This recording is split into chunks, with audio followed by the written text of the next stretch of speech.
Hi, I'm Ross O'Brien with the Economist Intelligence Unit for PTC TV. I'm here with Vint Cerf, who's VP and Chief Internet Evangelist for Google. That would be me. That would be you. And we've just come off of your keynote address, and I thought it would bear diving into a couple of the issues you explored there in a little bit more detail. Let's do.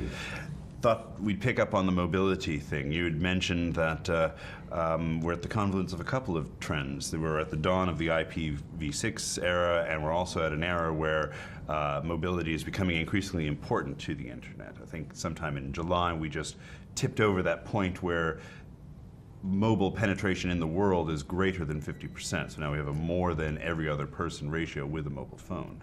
Well, that's assuming, of course, that if you count the 3.5 billion mobiles that are estimated to be out there, that they actually went to different people. And of course, we know that some people have more than one. There's a wonderful example in Luxembourg. Vivian Redding, who's the commissioner for telecom, proudly told me that there was 150% penetration of mobiles in Luxembourg because every other Luxembourgian had two. All right. So, you know, we're not sure exactly what those statistics are, but I think you're quite right that we are very rapidly approaching the point where half the world has access to real communications. But taken another way, the fact that many of those mobile devices don't actually go to a single unique person. They require an IP address, but they aren't necessarily to a person or a site. I mean, do you foresee a future where every piece of clothing and every can on the shelf is going to have an IP address? No, not exactly in that way. And there's a technical issue here. An internet address, at least as it's currently designed, is a topologically significant address. It says this is where you connected to the internet. Right. And some people have the idea that it's kind of like a uniform product code or something, you know, this branding that you put onto it. Right. That isn't how the internet works. So if you get an IP address, it's relative to where you are connecting to the network. And so that could change, especially if you're mobile. Yeah. So the more likely scenario is that mobiles, anyway, will get dynamically assigned IP addresses as they move around in the system. We need a lot of them, not because we want to give fixed addresses to everybody, but simply have a large number of things that need to be connected to the net.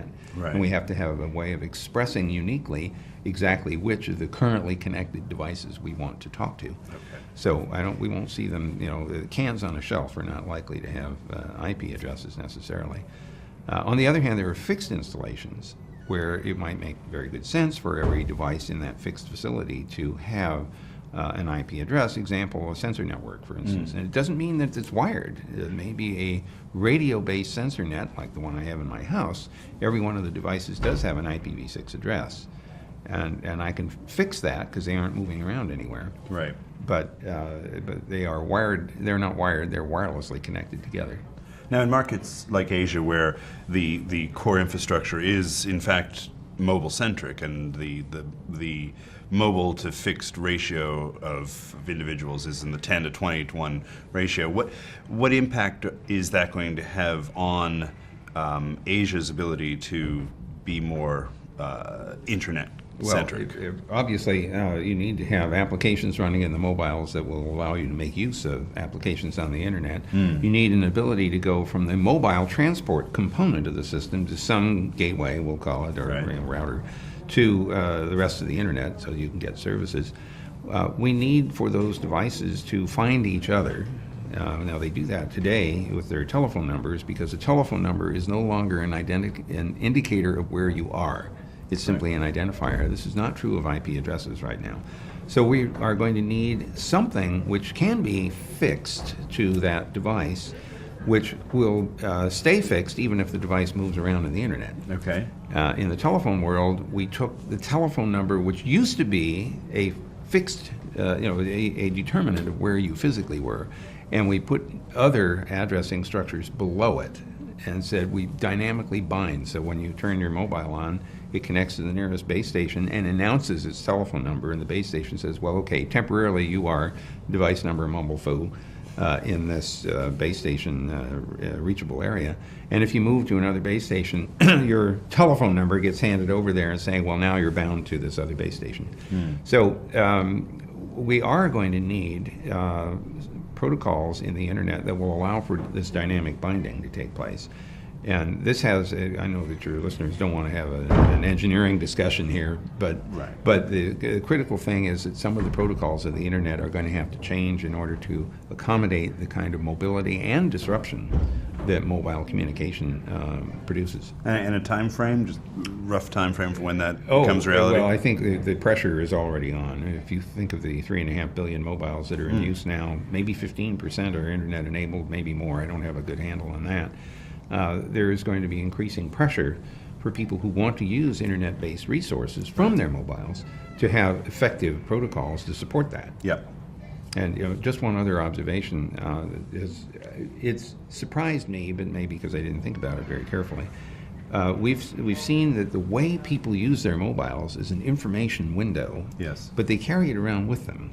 The consequence of that is a lot of their questions relate to where they are, like where's the nearest ATM machine, where's the nearest restaurant. And you want to be able to formulate questions of the form, where is the nearest? It doesn't mean anything to the internet unless you also somehow implicitly say, and by the way, I'm here right now when I'm asking the question. So geographically indexed information is turning out to be incredibly useful in this mobile-based internet environment. Right. So we're going to see more investment in creating those geographically indexed databases. I'd also assume something along the lines of greater acceptance of community information and social information. The mobile device, particularly in Asia, where text-based rapid dissemination of texting, and we have those great examples of how SMS organized flash mobs toppled Philippine presidents. I would assume that would be an element as well. It's a little scary in a way. I mean, when you think about codifying mob behavior using these technologies, may not necessarily be the most